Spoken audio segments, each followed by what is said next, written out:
Ito ang balita ngayon.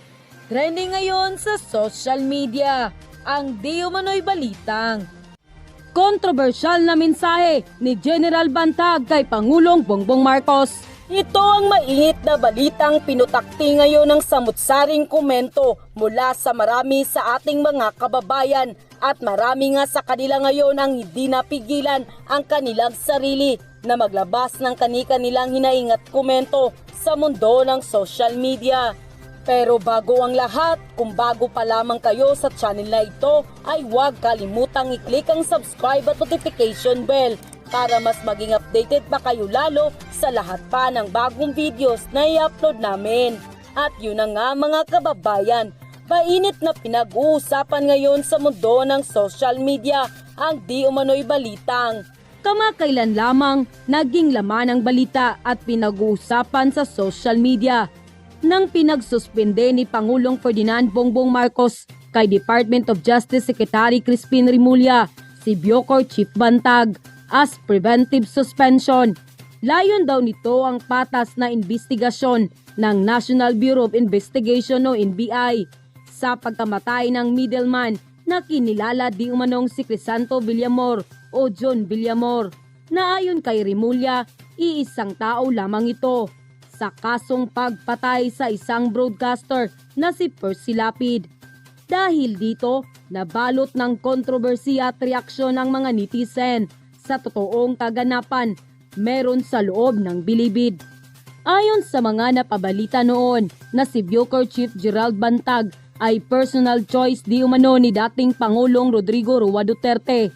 Ayon kay personal assistant to the President na si Senator Bongo. Sa kabila ng balot na kontrobersiya sa kanyang pagiging warden ng iba't ibang kulungan ng BJMP dahil sa pagkamatay ng mga inmates sa kulungan.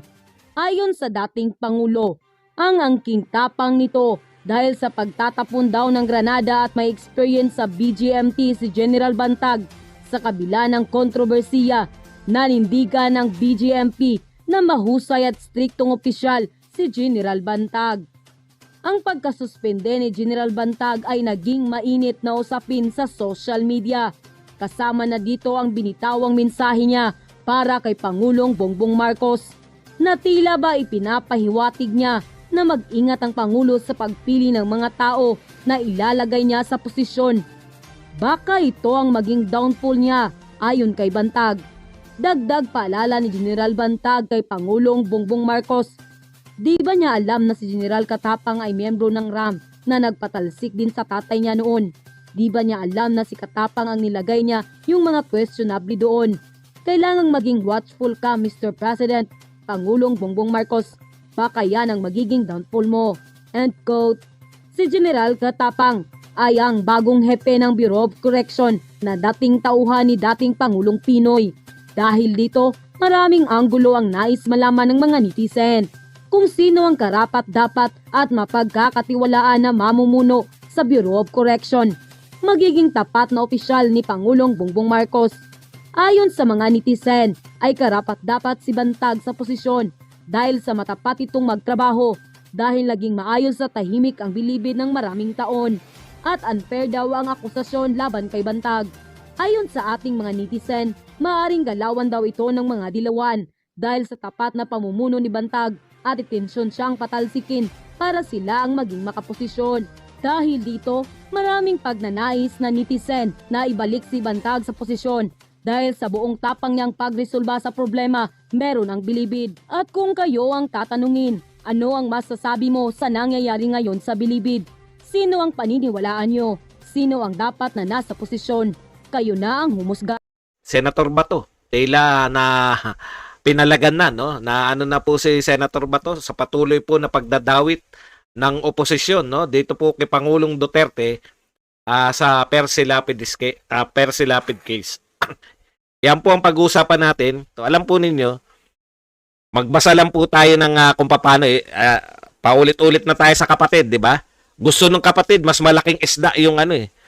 Eto na lang. Alam nyo, lahat ng simpatya namin nasa inyo dahil napatay yung kapatid mo. Pero yung ginagawa nyo na gusto nyo idamay si Pangulong Duterte, ibang usapan na yan.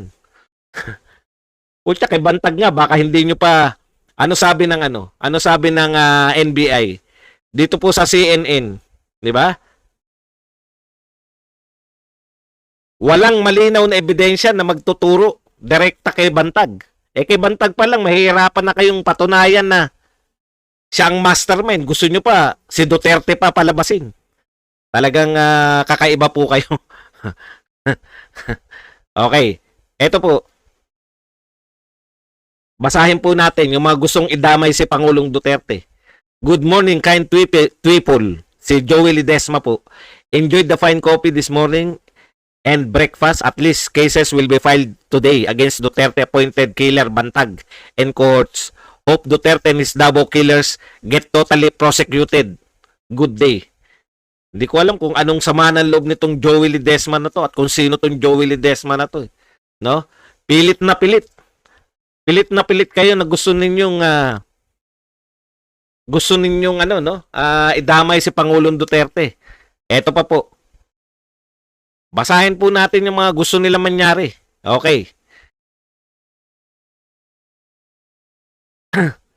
Si Dilima po. Tanda cannot be Bantag himself. Yung sinasabi pong tanda na ayon po sa investigasyon ng NBI, DOJ, PNP, ay ang tinutukoy na tanda ay si Bantag. Hindi po. Ayon kay Dilima. Ito po ang sinabi ni Dilima. There is still the question of whether Bantag was determined enough to issue the command himself without being ordered by someone more powerful and more brazen than him. Tanda cannot be Bantag himself. He's not yet that old to be called Tanda. On a personal note, I have always suspected that Bantag has been placed there at Bucor by former president to watch over the inmate witnesses who testified in the trump-up cases against me and to make sure that they stick to their lies. O yan po. So alam nyo na kung sino tinutukoy ni natanda ni Attorney Laila De Lima. Ayan na pala, hindi na po pala senador ang kanyang gustong ipatawag sa sarili. At syempre, papahuli ba naman si Raisa Robles? Both Remulla and Bato de la Rosa refused to go higher than General Bantag. In fact, de la Rosa has exonerated Duterte, saying he has no motive to kill Percy Lapid. Mabasa, who has been castigating Duterte in his radio program. Kita nyo? O kung lahat pala, kung pakikinggan natin yung logic ni Raisa Robles, lahat po ng binanatan ni Percy Lapid ay pwede na pong maging mastermind. Antindi, no? O di si Risa Ontiveros, binanatan din Si Leni Robredo, binanatan din Mastermind din sila. Tigil-tigilan nyo. Tigil-tigilan nyo yung kadadamay kay Pangulong Duterte. No? Ginagawa nyong political lahat Parang matutulad sa parmali yan. Instead na may kaso kayo kung sino man yung gusto nyong idiin sa parmali, ginawa nyong it's all about Duterte. So wala man lang kayo wala ngang report No? Wala nga kayo na isagawang report. Paano pa kayo may makakasuhan? Ang nakakapagtaka, bakit gustong-gustong sakyan ito nung pamilya ni Percy Lapid, no? Na gawing political itong kamatayan ng kanyang kapatid. Ipagpapauna ko lang, hindi po ganun. Kasikat yung kapatid ninyo, no? Para maging political issue to. Dalawa lang po yung nakikita natin. Sa panig po ni Bantag, siya ay na-frame up. Sa panig po ng nag-imbestiga, yung mga nag-imbestiga. Pinakamabilis. Isa sa pinakamabilis na naresolba ay si Bantag ang mastermind. Yun lang po ang dalawang panig ngayon. Dahil malilikot yung pag-iisip nyo at ang intention nyo ay gusto nyong mandamay. Idamay po ang dating Pangulong Duterte. Pilit na pilit po. No? Pilit na pilit na gustong idamay si Pangulong Duterte. Ito po ang mga pahayag. Buti na lang po si Remulla, nag-i-stick po sa kanyang gustong sabihin. No? Sabi po ni Remulla, dismiss the possible involvement of Duterte in killing of Lapid. Ito po ang pahayag ni DOJ Remulla. We cannot bring it to that level. That's political. That's already the political level. We're not concerned about politics. We're concerned about the crimes.